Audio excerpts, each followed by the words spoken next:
Hello friends, हम सब बिहार समग्र रिवीजन को कंटिन्यू करते हुए नेक्स्ट टॉपिक पे आते हैं। आज का हमारा टॉपिक होगा बिहार में सूफी संत। मिडाइवल बिहार में हम लोग बिहार में सूफी संत को देखते हैं। ये टॉपिक आपके बहुत से बिहार गवर्नमेंट एग्जाम में हेल्प करेगा। एग्जाम्पल में बीपीएससी प्रीलिम्स मेंस हो गया, वनडे एग्जाम हो गया and all Bihar government exam हो गया। सो बिहार समग्र के रिवीजन के लिए सीरीज के प्लेलिस्ट को फॉलो करें जिसमें डेली वीडियोस अपलोड किए जाएंगे। सो अगर ये आपके प्रिपरेशन में हेल्पफुल लगे तो press the like button, share with your friend, drop A comment and subscribe my channel. तो स्टार्ट करते हैं मिडाइवल बिहार में। नेक्स्ट टॉपिक है हमारा बिहार में सूफी संत का आगमन।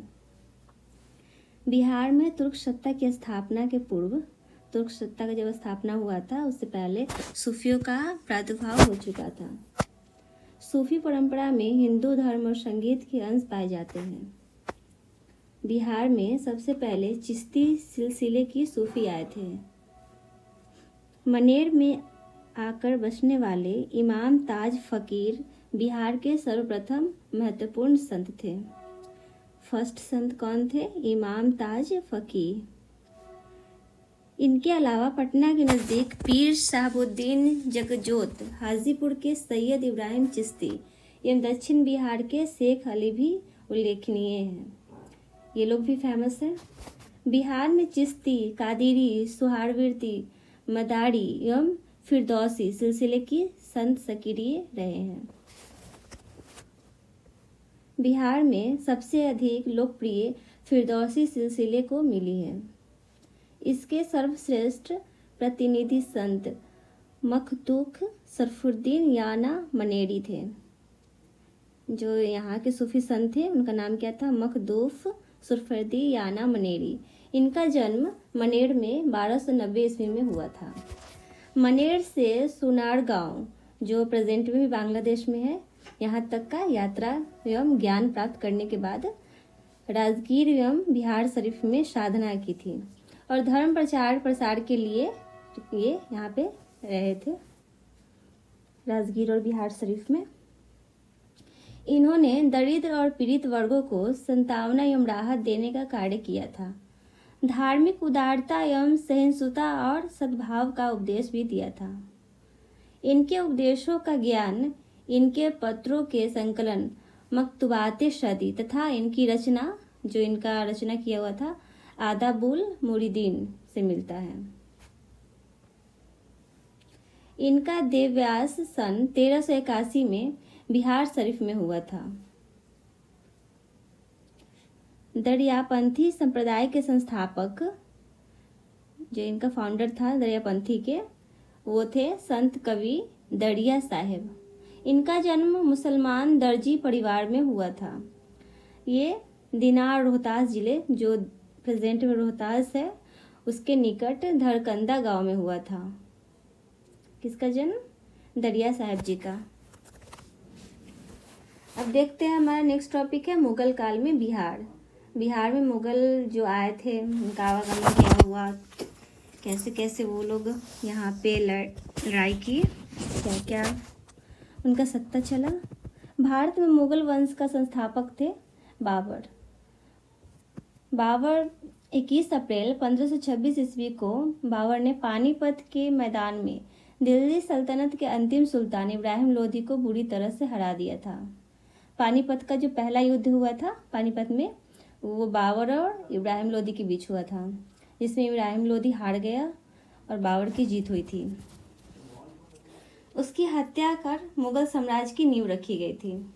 अपने साम्राज्य विस्तार के क्रम में बाबर ने मोहम्मद शाह के पुत्र जलाल खां को बिहार का प्रशासक नियुक्त किया था।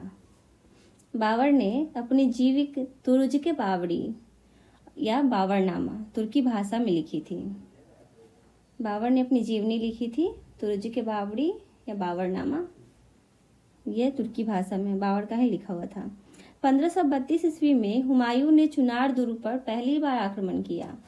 बिहार में नुहानियों की सत्ता का अंत तब प्रारंभ हुआ जब हुमायूं ने 1532 ईस्वी में दोहशा सराय में अफगानों को पराजित किया। 12 मार्च 1576 को टोडरमन, मुजफ्फर खां एवं हुसैन अली खां ने मिलकर दाऊद को पराजित किया तथा बंगाल और बिहार को मुगल साम्राज्य में मिला लिया था। कब मिलाया था बंगाल और बिहार को मुगल साम्राज्य में?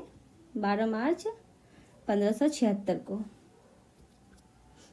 और शेर शाह के पश्चात बिहार जीत अफगानों के नियंत्रण में रहा। उनमें उनका नाम था ताज खां करामानी, सुलेमान खां एवं दाऊद खां करमानी के नाम शामिल थे इनमें। इन शासकों ने 1580 ईस्वी तक बिहार पर अपना कब्जा जमाए रखा था। बिहार के क्षेत्र में मुगल शासक अकबर ने 1574 ईस्वी में आक्रमण किया। इस समय यहाँ का शासक दाऊद खां था। कौन था अकबर के टाइम में यहाँ का शासक? बिहार में जो शासक कर रहा था वो था दाऊद खां। लगभग 1580 ईस्वी के आसपास मुगल सम्राट अकबर ने बिहार को मुगल साम्राज्य का सूबा अथवा प्रांत बना लिया था। खाने खानाम मुनीम खां को बिहार का गवर्नर नियुक्त किया। मुगलों के अधीन बिहार सूबे को अनेक सरकारों तथा प्रत्येक सरकार को अनेक परगनों में विभक्त किया। अकबर काल में जो बिहार में मेन सूबेदार थे उनका नाम देखते हैं। खाने खनाम मुनीम खां ये पहले सूबेदार हुए थे बिहार के, जिन्हें अकबर ने नियुक्त किया था। दूसरा हुआ राजा मानसिंह, तीसरा था सैयद खान, चौथा मुजफ्फर खान, पांचवा था खाने आजम मिर्जा अजीज खोका और सातवां था अरशद खान। देखते हैं अकबर के बारे में कुछ। अकबर का शासक 1556 ईस्वी से 1605 ईस्वी तक चला था। 1582 ईस्वी में अकबर के समय 7 सरकार और 200 परगने थे। अकबरकालीन बिहार के मुगल प्रांतियों में राजा मानसिंह अत्यंत प्रसिद्ध थे। राजा मानसिंह को यहाँ बिहार का सूबे नियुक्त किया गया था अकबर के काल में, जिन्होंने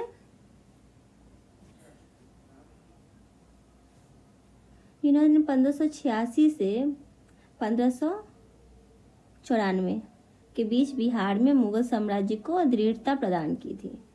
मानसिंह ने रोहतास को अपनी राजधानी बनाया था। मानसिंह के बाद जो आए थे सैयद खां, 1594 से 1598 ईस्वी तक इन्होंने शासन किया। मुगल प्रांत पति बना रहा। अकबर ने मुगल साम्राज्य को 12 सूबे में विभाजित किया था।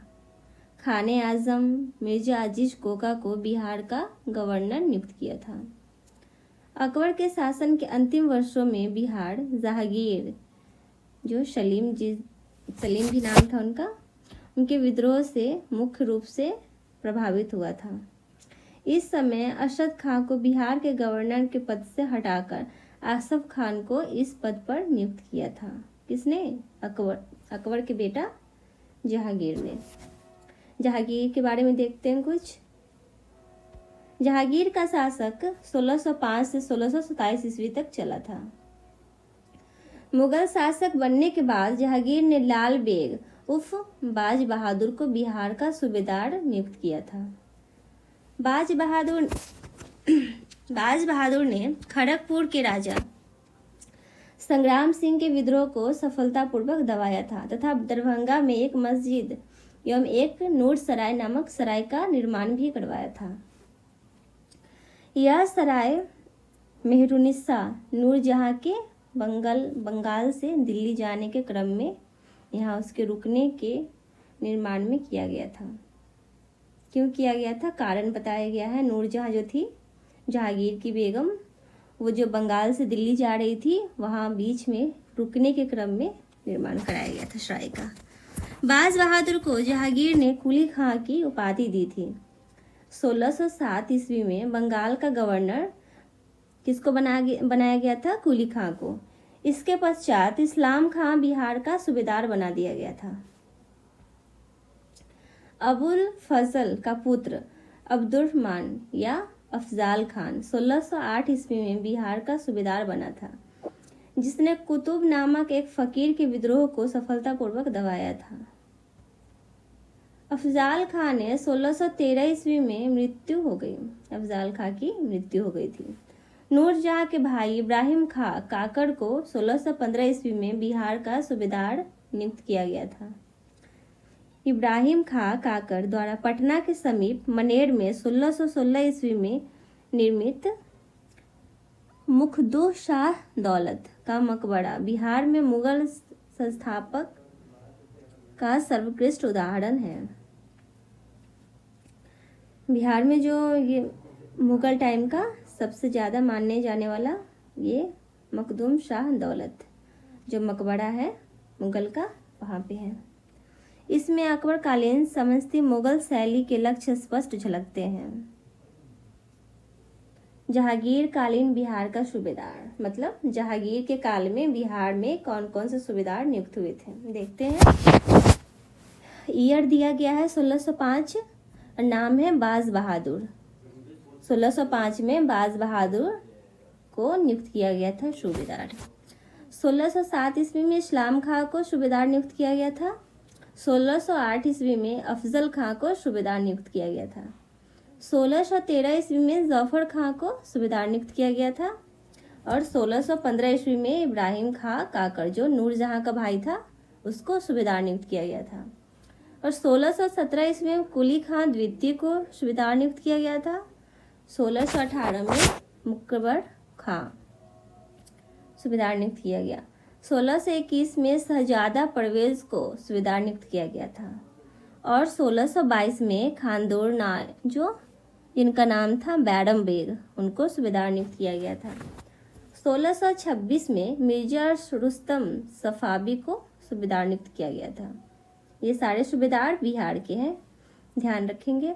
1627 में खाने आलम को सूबेदार नियुक्त किया गया और 1628 में लास्ट सूबेदार था जहांगीर के काल का सैफ खां, इसको सूबेदार नियुक्त किया गया था।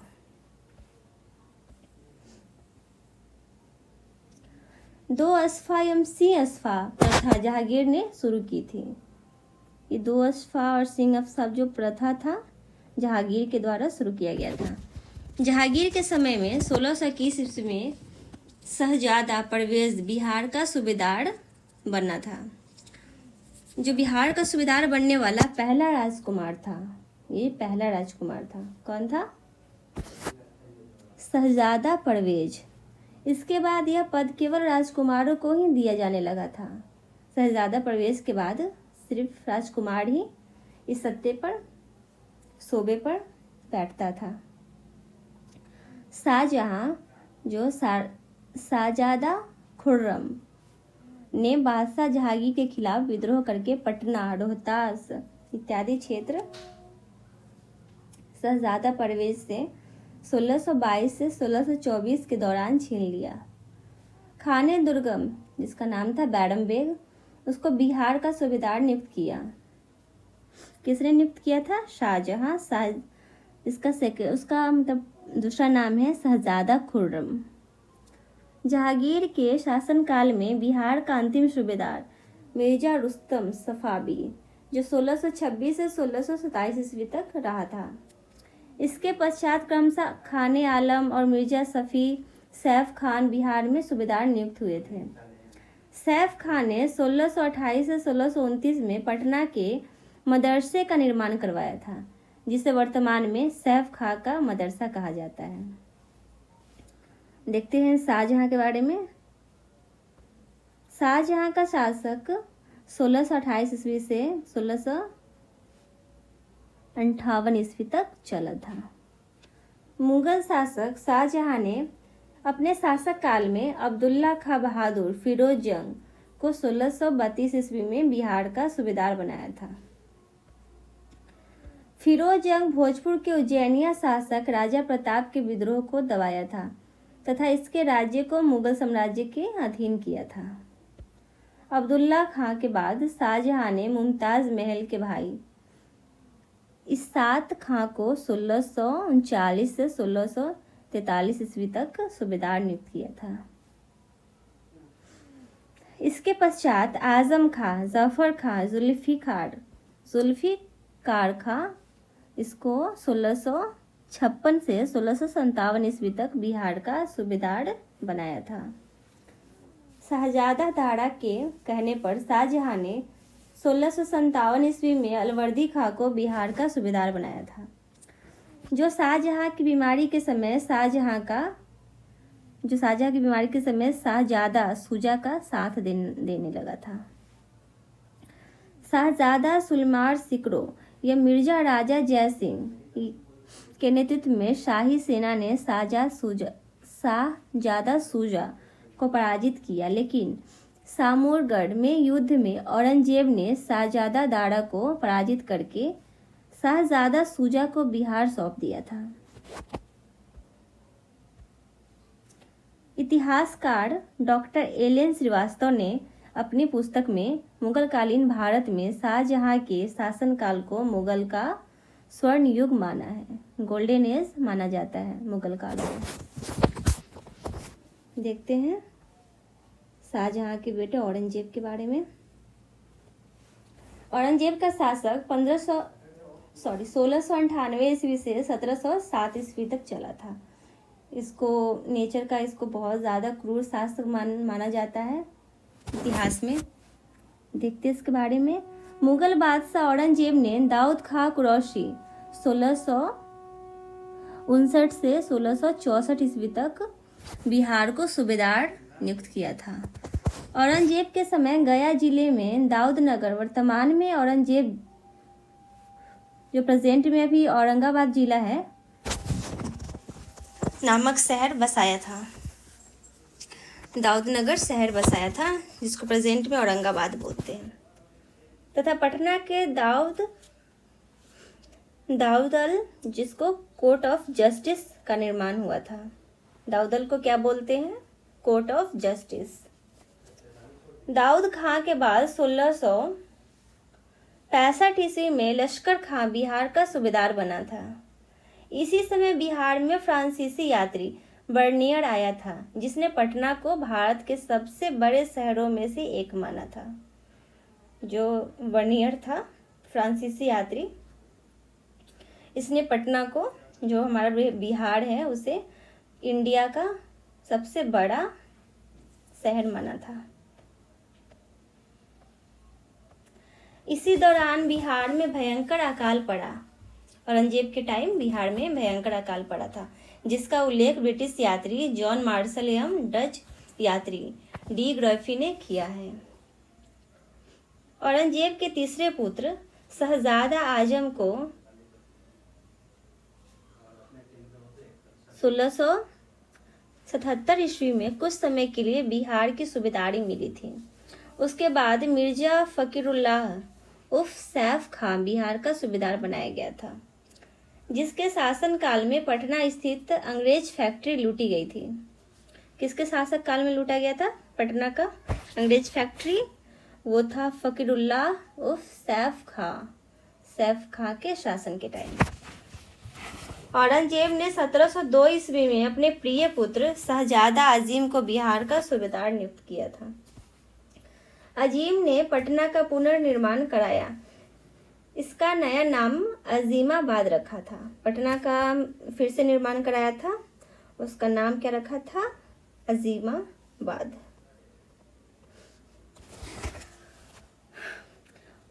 उत्तरवर्ती मुगल शासक बहादुर शाह ने शहजादा अजीमुशान को बिहार का सूबेदार नियुक्त किया था और फर्रुखसियार को बंगाल में नयाब का पद प्रदान किया था। फर्रुखसियार वापस 1711 ईस्वी में बंगाल से बिहार चला गया। फर्रुखसियार पहला मुगल बादशाह था जिसका बिहार की राजधानी पटना, जो प्रेजेंट में अजीमाबाद में 1713 ईस्वी में राज्याभिषेक हुआ था। फर्रुखसियार का राज्याभिषेक कहाँ हुआ था? पटना में, जो मिडाइवल के टाइम, मुगल के टाइम अजीमाबाद था पटना का नाम। सूबेदार फर्रुखदौला ने छोटा नागपुर, पलामपुर एवं जगदीशपुर के उदवंत सिंह के विरुद्ध सैन्य अभियान चलाया था। सैनिक अभियान जो बोलते हैं वो चलाया था। फर्रुखदौला ने पटना के ख्वाजा कला में दराउल अदल नामक मस्जिद का निर्माण कराया था। ख्वाजा कला जो पटना में है, वहां पे दराउल अदल नामक मस्जिद का निर्माण कराया था। फर्रुखसियार के शासन काल में बिहार पर बंगाल के नवाबों का प्रभुत्व स्थापित हो गया था। फिर बंगाल के नवाब ने बिहार, बंगाल और उड़ीसा क्षेत्रों का प्रत्यक्ष प्रशासक 1733 ईस्वी में ग्रहण किया था। मतलब 1733 ईस्वी में उसने अपना लिया था। मध्यकाल में पटना, बिहार शरीफ और भागलपुर बिहार में फारसी शिक्षा के मुख्य केंद्र थे। जो फारसी शिक्षा का केंद्र बोला जाता है कहाँ था? पटना, बिहार शरीफ और भागलपुर में। बिहार शरीफ स्थित मलिक इब्राहिम का मकबरा मुगल शैली में है। यहाँ पे बिहार शरीफ में मुगल शैली में बनाया हुआ है। इतामा उद दौला का मकबरा नूरजहां ने 1622 से 1628 ईस्वी के बीच अपने पिता की मृत्यु के बाद बनवाया था। नूरजहां के पिता का नाम क्या था? इतामुद्दौला। यह आगरा में स्थित है। यह पहली कृति है जो पूर्णतः संगमरमर से बनी हुई है। इसमें सजावट की पितृदा शैली का प्रयोग किया गया है, जिसे ताजमहल का पूर्वगामी भी माना जाता है। ताजमहल से पहले, सबसे पहले इसमें संगमरमर का यूज किया गया था। नूरजहां ने जो बनवाया था अपने पिता के मकबरे को। ताजमहल का पूर्वगामी भी माना जाता है इसको। अजीज उस शान ने पुत्र फर्रुखसियार का जन्म पटना में हुआ था। फर्रुखसियार किसका पुत्र था? अजीम उस शाह।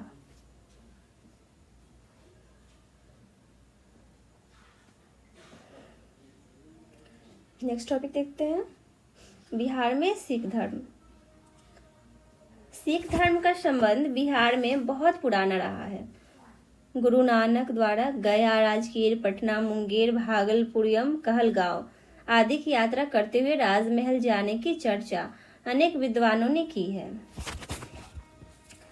सिख धर्म के जो फाउंडर थे कौन थे? गुरु नानक। गुरु नानक ने इस क्षेत्र में धर्म का प्रचार प्रसार भी किया तथा अनेक शिष्य बनाए। सिखों के 9वें गुरु श्री तेग बहादुर का बिहार में पदप्राण 17वीं शताब्दी के उत्तरार्ध में हुआ था। वे सासाराम तथा गया से होते हुए पटना पहुंचे थे। जो 9वें सिख गुरु थे, क्या नाम था उनका? श्री तेग बहादुर। तो सासाराम, गया से होते हुए पटना पहुंचे थे। पटना प्रवास के दिनों में उन्हें असम की ओर प्रस्थान करना पड़ा, जहां उन्हें सम्राट औरंगजेब के राजपूत सेनापति की सहायता देनी थी। इसलिए वे अपने गर्भवती पत्नी गुजरी देवी को अपने भाई कृपाल चंद्र के पास पटना में ही छोड़ गए। इसके कुछ समय के बाद 16 दिसंबर 1666 ईस्वी को पटना में गुरु गोविंद सिंह का जन्म हुआ था। पटना में गुरु गोविंद सिंह जी का जन्म हुआ था। लगभग 4.5 वर्ष की आयु में बालक गुरु गोविंद सिंह पटना को छोड़कर अपने पिता की आज्ञा पर पंजाब में आनंदपुर के लिए प्रस्थान किए थे। आगे चलकर